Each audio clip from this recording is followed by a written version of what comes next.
everybody. We are here with the History Maker interviews. Can you start off by telling us who you are and when you joined APCO? Right, and good afternoon to you. My name is Barry Woodward. I joined APCO in June of 1984 when I moved from operations to technical in the department I was working in. And we've been, ever since, 41 years member so far. Done a little bit of all of it, but that's when I first started. Okay.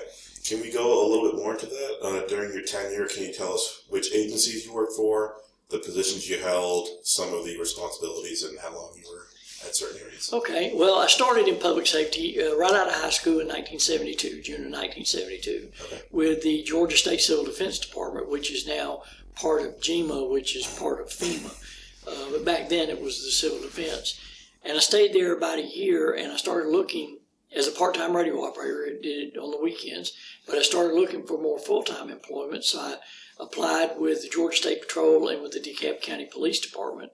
And DeKalb called first, and they paid more, a whopping $465 a month, I think. Yeah. And I started out as a communications officer in August of 1973 with them, and I retired in March of 2003 as the Deputy Director of Police Services over both 911 and emergency management.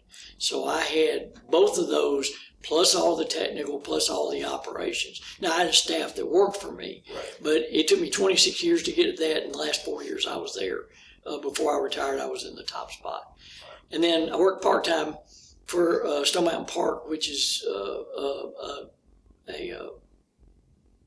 area out east of Atlanta, for the police and fire department there, just part-time while I was doing other stuff. And after I retired, I ran a consulting business for a little bit, still in public safety. But I was doing a consulting job for the Decatur, Georgia Police Department in rebuilding their 911 center. And the chief came in one day and he says, "You're over here so much, I'll just hire you." Well, make me an offer. And he did. And I started with them part-time doing technical services. So about a year in, I get called into a command staff meeting, and they hand me this little sticker that says Lieutenant Woodward on it. And I went, "What's this?" And they said, "We want you to take over the 911 center." I said, "Why do I want to do that again?"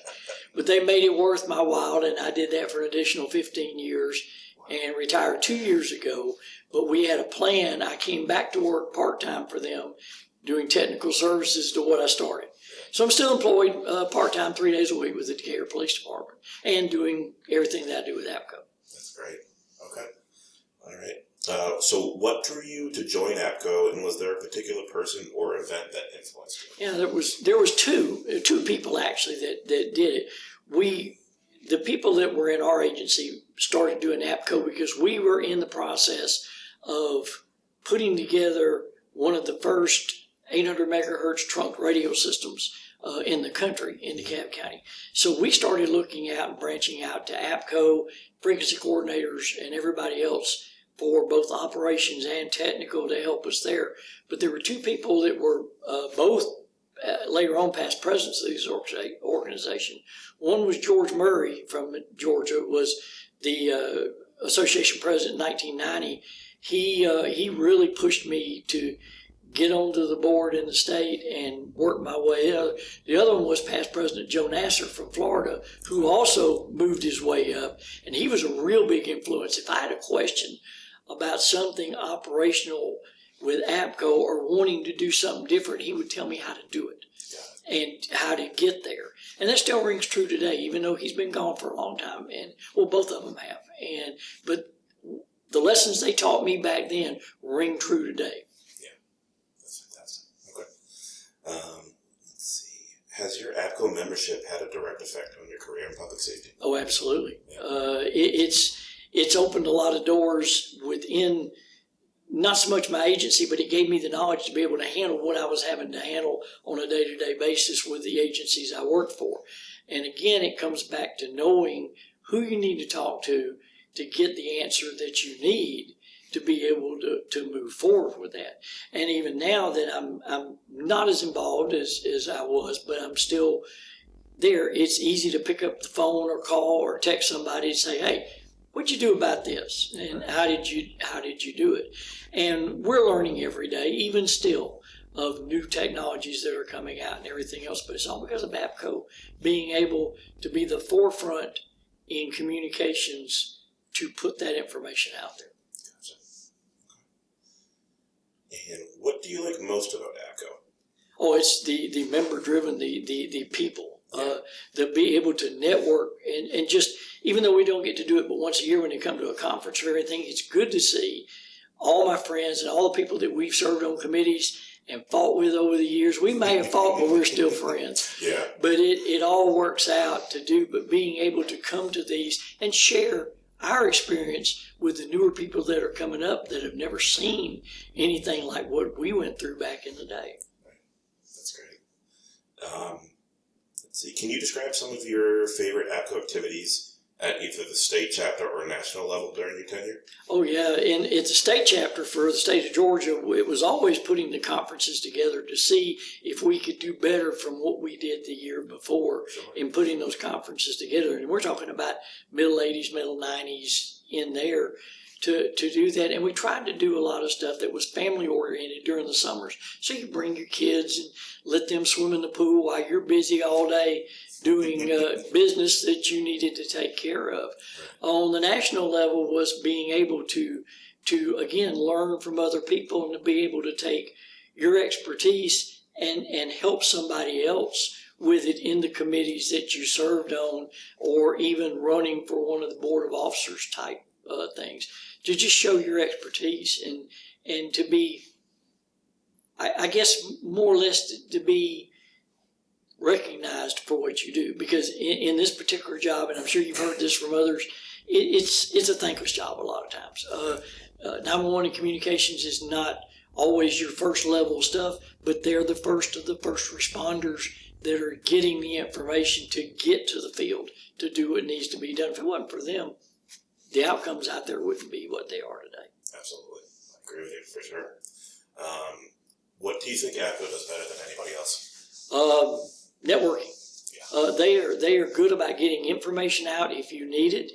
Even if you don't need it right now, you file it away in your brain that, hey, I saw something about this 3 months ago. Let me go back to my listings of what I have to go find whatever. And they do a good job of keeping our membership together. At 45,000 members, that's a lot of people to be able to call on if you need something, or they can call on you when you need something. And there's no other agencies like that I know of that work this close together for the same common goal. Yeah, I've noticed that as well in my time here. With the advent of NG911, what does APCO need to do to stay current with emerging technologies? They need to stay current with it. That's it, right at the ball. You don't need to fall behind on any part of this. And the biggest problem is securing funding for a lot of that.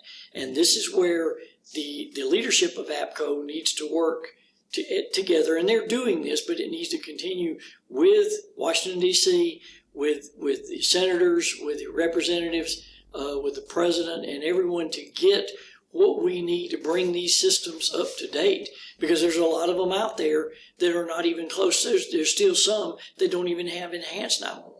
Yeah. And you dial that 911, you have no idea who it is on the phone.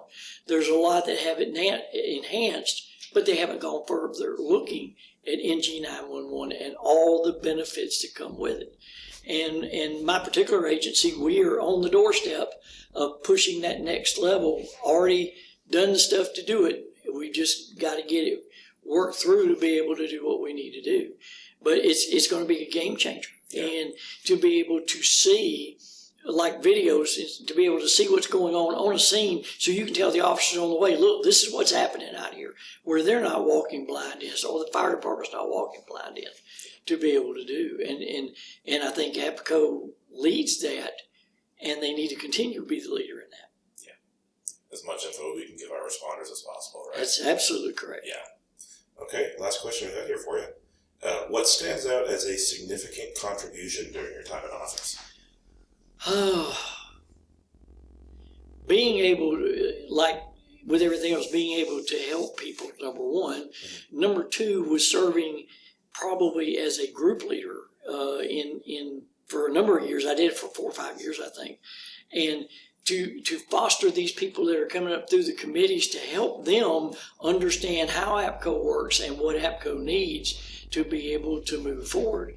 And if I could give my expertise in doing part of that, then I feel like I've accomplished something. There was a lot I wanted to do there. I ran for national office in 2008, and I didn't win, but it told me and showed me a lot of things that I've been able to use even to this day. Right. To be able to do. But I think that the passing down of information and making sure that all the new people that are coming in know. One of the police chiefs I used to work for, a gentleman by the name of Bobby Burgess at DeKalb County, always had a statement about that. He says, in order to know where you're going, you must know where you've been. And that is a very true statement. Yeah. And I use it every day in everything I do. I like that a lot. Yep. Take that with me if you don't mind. Oh, absolutely. Awesome. Well, Barry, thank you so much for joining us. Yes, sir. Thank you. Appreciate you giving us your time of day. Appreciate it. And yeah, that's all we got.